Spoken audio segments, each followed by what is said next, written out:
আর এট এ time তুমি কোনো স্বাধীন পররাষ্ট্রনীতি অবলম্বন করতে পারবে না।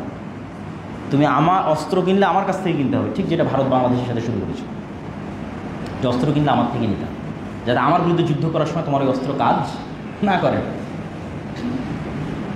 তো সে একই সিস্টেম ফ্রান্স এখন অব্যাহত, এখনকার কথা বলছে, এখনকারও যদি আপনারা হিস্ট্রি পড়েন, এখন একজন শাসক রাশিয়ার সহযোগিতায় ইউরোপের বিরুদ্ধে, কী যেন নামটা আমি ভুলে গেলাম, আফ্রিকার কী নাম, হ্যাঁ ইব্রাহিম সম্ভবত, সে এই ফার্স্ট প্রোটেস্ট করে দেয়। সেও টিকে থাকতে পারবে কিনা আমি জানি, কিন্তু আফ্রিকার মুসলমানদের নেচার যদি আপনি ইউরোপে যান, কেননা যেই ইউরোপিয়ান কান্ট্রির যেখানে কলোনি বেশি ছিল ওরা আবার ওখানে বেশি থাকে।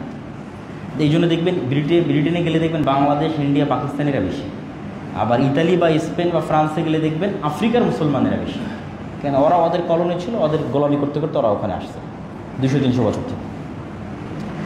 তো এটার সারমর্মটা কি? এই জন্য মুসা আলাইহিস সালাম যখন তাদেরকে আল্লাহর এত বড় দয়া, নেয়ামত, রহমত সব কিছু দিয়ে ফেরাউন ডুবে গিয়ে যখন মরুভূমিতে ওপারে চলে গেলেন, তো মুসা আলাইহিস সালাম তুর পাহাড় থেকে তিনি তাওরাত নিয়ে আসতেছে। তো এই বানু ইসরাইল বলতেছে, আমরা আল্লাহর ওপর ততক্ষণ ঈমান আনয়ন করবো না যতক্ষণ তোমার আল্লাহকে না দেখব। অথচ এরা চোখের সামনে দেখলো যে ফেরাউন পানিতে ডুবে মারা গেল। পানিতে ডুবে ফেরাউনকে মৃত্যুবরণ করতে দেখেও তারা বলতেছে যে আমরা আল্লাহকে যতক্ষণ না দেখবো ততক্ষণ ঈমান আনবো না। তাদেরকে যখন বলা হচ্ছে তো খাবারের যেহেতু মরুভূমি ছিল, পানির ব্যবস্থা করে দেন, ওয়াইস্তাসকা মূসা লিকওমিহি ফাকুল নাযরিব বিআসাকাল হাজার ফানফাজারাত মিনহু ইসনাতা আশারাত আইনা। মুসা আলাইহিস সালাম পাথরে বাড়ি দিলেন, 12টা ঝর্ণা হলো। 12টা ঝর্ণা কেন? ইউসুফ আলাইহিস সালাম এবং তার 11 ভাই, মোট 12 জন, 12 জনের 12 বংশের জন্য 12টা ঝর্ণা, এবং সমুদ্রের মধ্যে রাস্তাও তৈরি হয়েছিল 12টা। তাদের সম্মান দেখেন। তাহলে খাবার লাগবে, তো আল্লাহ মান্না এবং সালওয়া জান্নাত থেকে পাঠাতেন। পৃথিবীর সবচেয়ে দামি মাশরুম যেটা মরুভূমিতে হয়, যেটার বর্তমান বাজার দর অনুযায়ী প্রতি কেজি মাশরুমের দাম 4 থেকে 5 লক্ষ টাকা। সেই 4 থেকে 5 লক্ষ টাকা কেজি মাশরুম এবং এক প্রকার পাখির গোস্ত আসমান থেকে আসতো, জান্নাত থেকে আসতো। তারপরে তারা কি বলল? লান নাসবিরা আলা তুআমিন ওয়াহিদ ফাদউ লানা রাব্বাক। এই এক খাদ্য আমাদের ভাল লাগে না প্রত্যেক দিন, তোমার আল্লাহকে বলো এই মরুভূমির মধ্যে শাক সবজি, ডাল, চাউল, পেঁয়াজ উৎপাদন করে দিতে। ওটা কিন্তু এখনও মরুভূমি, সিনাই মরুভূমি, ম্যাপে গেলেও মরুভূমি। মিশর এবং ফিলিস্তিন সীমান্তবর্তী অঞ্চলে যদি তুর পাহাড় সিলেক্ট করেন, তাহলে তুর পাহাড়ের আশপাশের পুরো অঞ্চল বিশাল অঞ্চল মরুভূমি। তো ওখানে এখনও কিছু আবাদ করা সম্ভব। তো এই জন্য সমুদ্রের পানিতে লবণাক্ত, এই জন্য পাথর থেকে ঝর্ণা বেরিয়েছে মিষ্টি পানির জন্য, সমুদ্রের পানিতে খেতে পারবে না। আর খাবারের জন্য জান্নাত থেকে খাবার আসতেছে। তো তাদের এটা এখন ভালো লাগছে, তাদের এখন শাক সবজি দরকার। কারণ আল্লাহ বলছে ঠিক আছে, আর এই মরুভূমি পার হলে একটা দেশ আছে, সেটাই কিন্তু ফিলিস্তিন, জেরুজালেম। সুজলা সুফলা শস্য শ্যামলা, খুব সুন্দর আবাদ হয়, জাইতুন হয় খুব দামি উন্নত মানের। ওখানে আমালেকা গোত্রের একদল শক্তিশালী মানুষ বসবাস করে। তোমরা যুদ্ধ করে এটা বিজয় করো, ওটা তোমাদেরই জমি। কেন তোমাদের জমি? ওই যে ইসাক আলাইহিসসালামের সন্তানরা তো এরাই তো ইউসুফ আলাইহিসসালাম হয়ে মিশরে আসছে, তো তোমাদের জমি, পবিত্র ভূমি, সেখানে যাও। তো বলে আমরা যেতে পারবো না, আপনি আর আপনার আল্লাহ গিয়ে যুদ্ধ করুন। তখন মুসা আলাইহিস সালাম হতাশ হয়ে গেলেন। উনি তো ছিলেন স্বাধীন চেতা, এরকম নিম্নমানের ব্যবহার উনি কোনোদিন দেখেননি। তাহলে এরা এত নিম্নমানের ব্যবহার কেন করতেছে, অথচ এরা নবীর সন্তান? ওই যে 190 বছর 200 বছর গোলামি করেছে। আপনি যদি এখন বাংলাদেশের রাজনীতি দেখেন, যে এই যে জুলাইয়ের এত কষ্টের পর এত কামড়াকামড়ি কেন? কোনো অ্যান্সার নেই। 190 বছর ব্রিটিশদের গোলামি করেছে, রক্তের মধ্যে ওইটা ঢুকে আছে। কথা বুঝতে পেরেছেন? তাই যতক্ষণ আমরা পূর্ণ আমাদের ওই গোলামির স্বভাবগুলো বাদ দিয়ে পূর্ণ স্বাধীনতার যে স্বভাবগুলো আমরা না অনুসরণ করব, ততক্ষণ আপনি পাবেন না। এই জন্য আল্লাহ কোরআন বানু ইসরাইলের ঘটনা দিয়ে পরিপূর্ণ করে দিয়েছে। এই জন্য রাসূল সাল্লাল্লাহু আলাইহি ওয়াসাল্লাম বলেছে, এমন একদিন আসবে বানু ইসরাইল আর তোমরা 2 জুতার পাটের মতো হয়ে যাবা। জুতার এক পাটের সাথে আর এক পাটের কোনো অমিল আছে? কোনো অমিল নাই। তাহলে বানু ইসরাইলরা যদি কোনো গর্তে, সাপের গর্তে প্রবেশ করে থাকে, তোমরাও ওই গর্তের মধ্যে প্রবেশ করবে। বানু ইসরাইলের কোনো এক মানুষ যদি তার মায়ের সাথে জেনা করে থাকে, তাহলে আমার উম্মতের কেউ তার মায়ের সাথে জেনা করে, নাউযুবিল্লাহ। এইভাবে তোমরা বানু ইসরাইলের সাথে মিলে যাবে। অতএব বানু ইসরাইলের ঘটনা দিয়ে কোরআন পরিপূর্ণ করে দিলাম। বিপদ থেকে বাঁচতে চাইলে এখান থেকে শিক্ষা নিই। এই জন্য আমি আমার বক্তব্যে বলেছি যে এই যুগের মুসলমানেরা আজকের বানু ইসরাইল। আর একটা ছোট্ট উদাহরণ দিই। সেই দিন কোথায় নিউজ দেখলাম যে জর্ডানের যারা দায়িত্বশীল তারা গাজায় ত্রাণ পাঠানোর জন্য কত বেশি পরিমাণে চাঁদা নিচ্ছে, কোথায় যেন নিউজ দেখলাম। তো এটা তো নিউজে এসেছে, আর আমরা যেহেতু ফিল্ডে ত্রাণ বিতরণ করতেছি, আমরা তো আরও ভালো জানি। যেই একটা খাসির দাম মিশরের বাজারে ধরেন $50, দালালের হাত পরিবর্তন হতে হতে হতে হতে হতে হতে এই খাসির দামে গাজার মধ্যে $3000। তাহলে এই প্রত্যেকটা স্তরে যতগুলো দালাল আছে আল্লাহর কসমের একটা ইহুদি নয়, প্রত্যেকটা দালালকে মুসলমান, বনু ইসরাইল।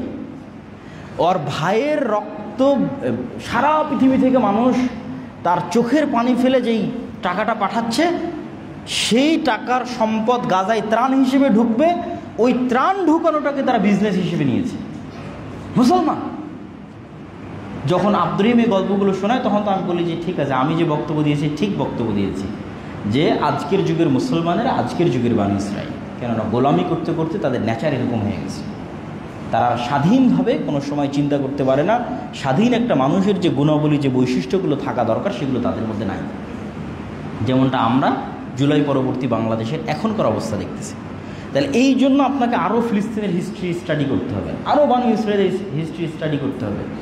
কেন আল্লাহ আর কোনো সম্প্রদায়ের কথা কোরআনে এত বিস্তারিত বললেন না, আর বনু ইসরায়েলের যা বলতেছি তার প্রত্যেকটাই কোরআনে আছে। মানে এতক্ষণ পর্যন্ত আমি যা বললাম বনু ইসরায়েলের হিস্ট্রি, আর প্রত্যেকটা কোথায় আছে?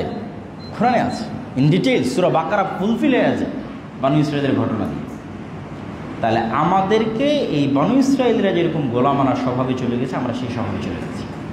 আমরা যদি ওই গোলামানা স্বভাব থেকে বের না হয়ে আসতে পারি, তাহলে আমরাও পূর্ণ স্বাধীনতার স্বাদ, পূর্ণ বিজয়ের স্বাদ আমরা কখনোই আস্বাদন করতে পারবো না।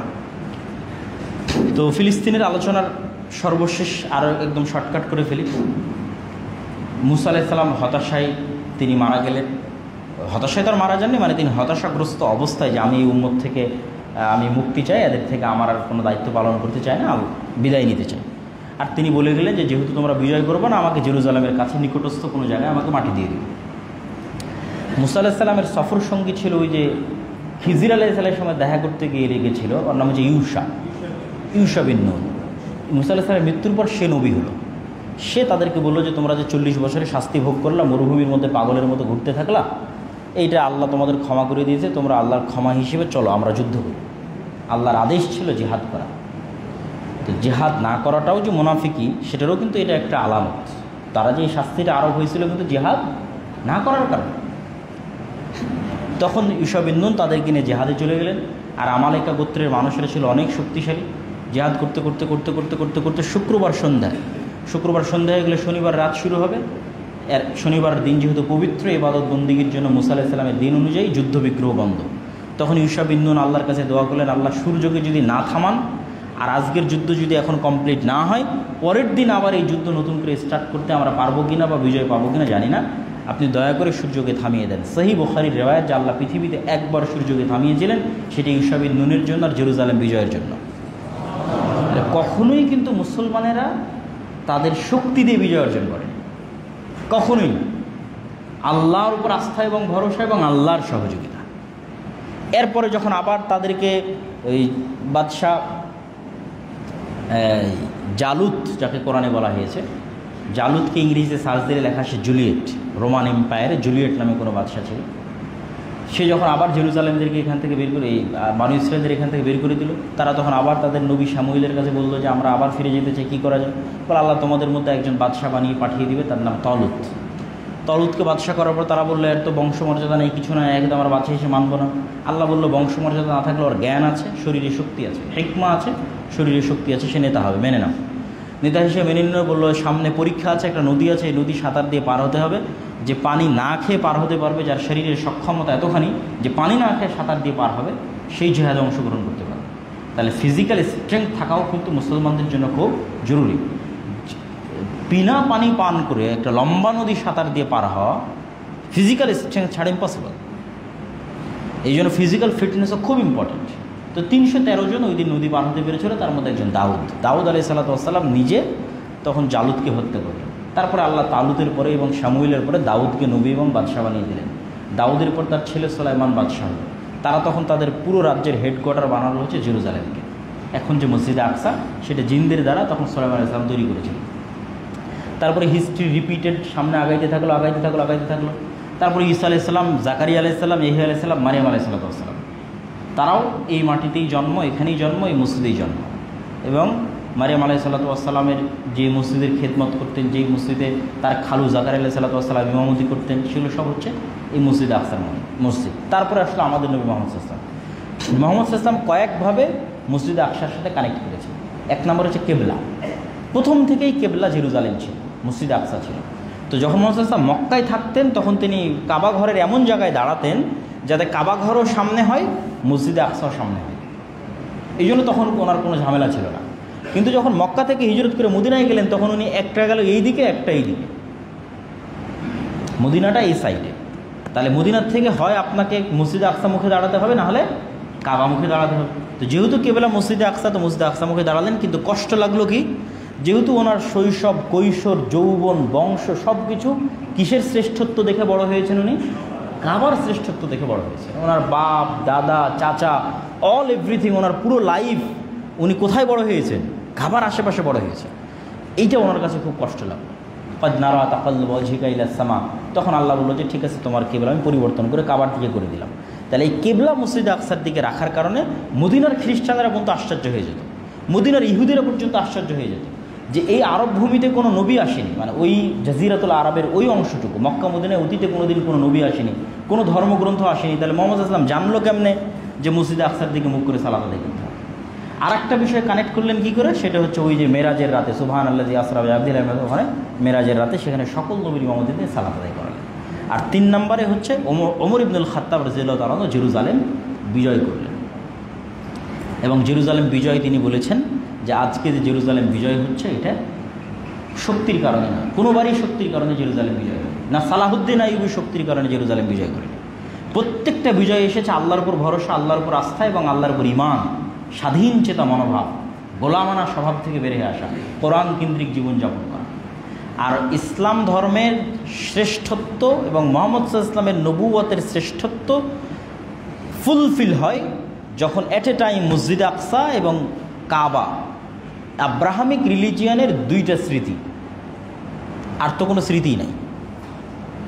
ধরেন মসজিদ আকসা যখন আমার কাছে, তখন খ্রিস্টান আর ইহুদিদের কাছে কি আছে? কিছুই নাই, জিরো। তাহলে আব্রাহামিক রিলিজিয়ানের 2টা স্মৃতি আমার কাছে।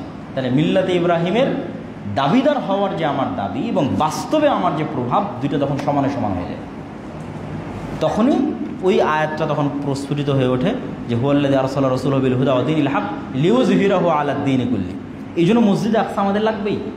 জেরুজালেম এবং ফিলিস্তিন আমাদের বিজয় হতেই হবে এবং হবেও। এই জন্য আমি বলি যে যেহেতু রাসূল সাল্লাল্লাহু আলাইহি ওয়াসাল্লাম বলেছে যে প্রত্যেকটা গাছ এবং পাথর বলবে যে এখানে ওই জায়নিস্টরা লুকিয়ে আছে, তাদের হত্যা করো, তো গাছ আর পাথর কেন বলবে? মানে তাদের জুলমের মাত্রা এত বেশি হবে যে আল্লাহর প্রকৃতি তাদের বিরুদ্ধে কথা বলতে বাধ্য হবে। আল্লাহ, মানুষ তো তাদের বিরুদ্ধে কথা বলবেই। এই যে এখন ক্ষুধার্ত অবস্থায় গাজার মানুষদেরকে রেখেছে, এই যে করুণ দৃশ্য, তাদের জুলমের মাত্রা এত বেশি হবে যে প্রকৃতি তাদের বিরুদ্ধে কথা বলবে, এবং সেই দিন তাদের বাঁচার কোনো রাস্তা থাকবে না। এবং অবশ্যই জেরুজালেম এবং মসজিদে আকসা মুসলমানদের আসবে, তো মুসলমানদের আসবে কী হবে? বানু ইসরাইলের স্বভাবে আসবে না, গোলামানা স্বভাবে আসবে না। ওই যে শক্তি বলে, ক্ষমতা বলে যে অমুক লাগবে তমুক লাগবে। আজ মুসলিম বিশ্বের যা শক্তি ক্ষমতা আছে, ওমর ইবনুল খাত্তাবের তা ছিল না। ওমর ইবনুল খাত্তাবের সাথে যদি আপনি রোমান এবং পারস্য এম্পায়ারের তুলনা করেন, আর আজকের মুসলমানদের ক্ষমতা এই পাকিস্তানে, এই ইরানে, এই সৌদির সাথে যদি আজকের আমেরিকা এবং ইউরোপের তুলনা করেন, তাহলে আজকের মুসলমানদের কাছে ক্ষমতা বেশি আছে, টাকা বেশি আছে। ওমর ইবনুল খাত্তাবের কাছে ছিল না, সালাউদ্দিন আইয়ুবীর কাছে ছিল। তাহলে শক্তি ক্ষমতা কোনো ব্যাপার নয়। আজকে মুসলমানদের নাই কি? সব বানু ইসরাইলের স্বভাবের মধ্যে আছে। সবাই নিজের ভাইয়ের রক্ত বিক্রি করে খেয়ে নিচ্ছে। ঠিক আছে, এই গোলামানা স্বভাব থেকে যদি আমরা বেরিয়ে আসতে পারি, আমাদের পরবর্তী বংশধররা বেরিয়ে আসে, ইনশাআল্লাহ আমরা নাজাত পাবো। আল্লাহ আমাদের তৌফিক দান করুক। আল্লাহুম্মা আমিন। ওয়া আখিরু দাওয়ানা আনিল হামদুলিল্লাহি রাব্বিল আলামিন। এই যে ফিলিস্তিনের যে আলোচনা করলাম, এটা আমারই লেখা বই, পরিপূর্ণ এখানে আছে। আর মাসিক আল ইতিসাম যদি এখানে প্রতি মাসে তোমাদের নিয়ে আসা সম্ভব হয়, আমি নিজে সম্পাদকীয় লিখি। যেমন এই মাসে আছে নারী সংস্কার নিয়ে সম্পাদকীয় আছে, সমসাময়িক সব বিষয়ে সম্পাদকীয় এবং লেখনী থাকে। এই পত্রিকাটা বাইরেও পাওয়া যেতে পারে। এই বইটা তোমরা এখানে নিয়মিত আনার যদি চেষ্টা করা যায় ভালো হয়। সুবহানাকা আল্লাহুম্মা ওয়া বিহামদিকা আশহাদু আল্লা ইলাহা ইল্লা আনতা আস্তাগফিরুকা ওয়া আতুবু ইলাইক। আসসালামু আলাইকুম ওয়া রাহমাতুল্লাহি ওয়া বারাকাতুহু। ভাই, আমাদের এটা প্রথম সেমিনার, আমাদের এখানে কোনো কমিউনিটি নাই, আমরা শুরু করতেছি, এখানে চেষ্টা করতেছি। বারাকাল্লাহ।